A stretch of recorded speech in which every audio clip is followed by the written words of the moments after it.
Hello అండి. అందరికీ నమస్కారం. Welcome back to our channel. మన ఆంధ్రప్రదేశ్ రాష్ట్రానికి మరొక 2 తుఫాన్లు పొంచి ఉన్నట్లు వాతావరణ శాఖ అధికారులు హెచ్చరికలు జారీ చేస్తూ ఉన్నారు. సో, ఇప్పటికే ఈ యొక్క శ్రీలంక, తిరువనంతపురం తీరాల మధ్యలో ఒక అల్పపీడనం ఏర్పడి అది తుఫాన్‌గా అయితే బలపడుతూ ఉంది. దీనితో పాటుగా అండమాన్ సముద్రంలో కూడా ఇంకొక అల్పపీడనం ఏర్పడి అది కూడా తీవ్ర వాయుగుండంగా అయితే బలపడుతూ మన ఏపీ రాష్ట్రం వైపైతే ఈ 2 తుఫాన్లనేటువంటివి దూసుకురాబోతున్నట్లు వాతావరణ శాఖ నిపుణులు హెచ్చరికలు జారీ చేస్తూ ఉన్నారు. సో, మీకు ఈ వీడియోలో ఈ యొక్క తుఫాన్ల ప్రభావంతో ముఖ్యంగా ఆంధ్రప్రదేశ్ రాష్ట్రంలో ఎప్పటినుంచి, ఏ తేదీ నుంచి, ఎన్ని రోజుల పాటు వర్షాలనేటువంటివి ఉండబోతున్నాయి, ఎక్కడెక్కడ భారీ నుంచి అతి భారీ వర్షాలు కురవబోతున్నాయి, ఎక్కడెక్కడ తేలికపాటి వర్షాలు కురిసేందుకు అవకాశం అయితే ఉండొచ్చు. సో, ఎప్పటినుంచి స్టార్ట్ అవుతాయి, ఈ వివరాలన్నిటి గురించి మీకు క్లియర్ ఇన్ఫర్మేషన్ అయితే అందజేస్తాను. మీరందరూ తప్పకుండా వీడియోని అయితే ఎండ్ వరకు చూసి నా ఎక్స్‌ప్లనేషన్ మీకు నచ్చినట్లయితే లైక్ చేసి అందరికీ కూడా షేర్ చేయకుండా అయితే వెళ్ళొద్దు. ఫస్ట్ టైం గనుక ఎవరైనా ఛానల్‌ని చూడడానికి వచ్చినటువంటి వాళ్ళు ఉన్నట్లయితే ఛానల్‌ని సబ్స్క్రైబ్ చేసుకునేసేయండి.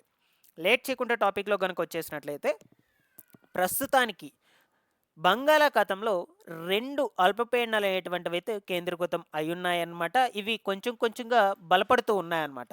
సో, తొలితదొచ్చేసి ఈ యొక్క శ్రీలంక సమీపంలో ఇక్కడైతే ఒకటి ఏర్పడుంది. మీకు క్లియర్‌గా కనిపిస్తుంది ఎల్ అని. ఓకేనా? ఎల్ అంటే లో ప్రెషర్ అనమాట. ఓకేనా? ఎల్ అంటే లో ప్రెషర్. సో, ఈ యొక్క అల్పపీడనము నెక్స్ట్ ఇటు సైడ్ అండమాన్ సముద్రంలో ఇంకొక అల్పపీడన ద్రోణి కూడా కొనసాగుతుంది ఈ దిశగా. ఇక్కడ చూడొచ్చు మీరు. ఓకేనా? సో, ఇవి 2 కూడా కలిసి మనకు ఒకేసారి ఓకేనా? ఇవి 2 కూడా కలిసిపోయి మనకు ఒకేసారి మన ఆంధ్రప్రదేశ్ రాష్ట్రం వైపు దూసుకొచ్చేందుకు అవకాశాలు కూడా ఉండొచ్చు. లేదు అనుకుంటే ఇది ఈ విధంగా కదిలి రావచ్చు. ఇది ఈ విధంగా కదిలి రావచ్చు. చెప్పలేం. ఏదైనా జరగొచ్చనమాట. వాతావరణ పరిస్థితులు అనుకూలతను బట్టి మనకు ఏ సిచ్యువేషన్ అనేటువంటిదైనా ఎదుర్కొనేందుకు రెడీగా అయితే ఉండాలి మనం. చెప్పలేం. ఈ 2 కలిసేనో ఒకటిగా దాడి చేసేందుకు అవకాశం అయితే ఉండొచ్చనమాట. ఈ 2 తుఫాన్లు ఏకమై. ఓకేనా? సో, ఇక మీకు ఇంకొంచెం క్లారిటీగా అర్థం కావాలి అనుకుంటే ఈ శాటిలైట్ ఇమేజ్‌లో గనుక అబ్జర్వ్ చేసినట్లయితే తెలుస్తుంది. ఓకేనా?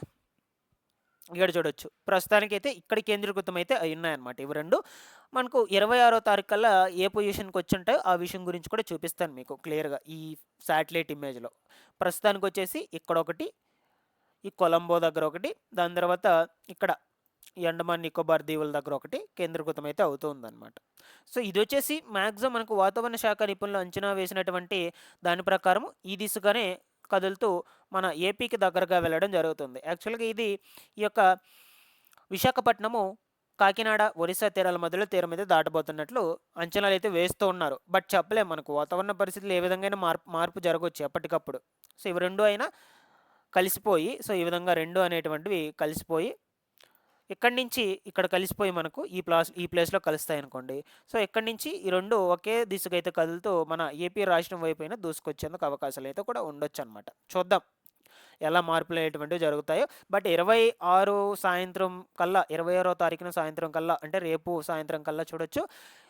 ఇవి ఇంకొంచెం క్లారిటీగా కనిపిస్తాయండి. మనకు ఇక్కడున్నది ఇక్కడికైతే కథలు రావడం అయితే జరిగిందనమాట. సో, యాక్చువల్‌గా ఈ రోజున అంటే 25వ తారీఖున ఇక్కడైతే ఉందది. సో, రేపు 26వ తారీఖున ఇక్కడికి రావడం అయితే జరిగింది. ఓకేనా? బట్ ఇది కూడా కొంచెం కొంచెంగా బలపడిపోయింది. తీవ్ర వాయుగుండంగా అయితే మారిపోయిందనమాట. సో, మీరు ఫస్ట్ చూపించినటువంటి శాటిలైట్ ఇమేజ్‌కి, వెదర్ రిపోర్ట్ ఇమేజ్‌కి, ఈ ఇమేజ్‌కి కొంచెం గనుక అబ్జర్వ్ చేసినట్లయితే డిఫరెన్స్ ఉంది. సో, ఇది ఆల్రెడీ మనకు 26వ తారీఖు సాయంత్రం కల్లా తీవ్ర వాయుగుండంగా అయితే బలపడిపోయింది. సో, ఇది మాక్సిమం ఇది కదిలినట్లయితే ఈ దిశగా కదులుతుంది. లేదు అనుకుంటే మనకు ఇది ఇట్లా అయినా వచ్చేసి తీరం అయితే దాటేసేయొచ్చనమాట. బట్ చెప్పలేం. ఎటువంటి సిట్యుయేషన్స్ అనేటువంటివి జరుగుతాయని ముందుగా మనం ప్రెడిక్ట్ చేయలేం కదా! సో, మనకొచ్చేటువంటి రిపోర్ట్స్ ప్రకారమే మనం ఎప్పటికప్పుడు ఇన్ఫార్మ్ అయితే చేసుకోగలుగుతాం. అందువల్ల చెప్తూ ఉన్నాను. సో, ఇది మనకు దీని ఎఫెక్ట్ అనేటువంటిది అంతగా లేకపోయినా సరే ఒక 50 ఛాన్సెస్ వరకు ఉండదనే అనుకుంటున్నాను. ఈ దిశగా వెళ్ళి తీరం అయితే దాటేస్తుందని అనుకుంటున్నాను.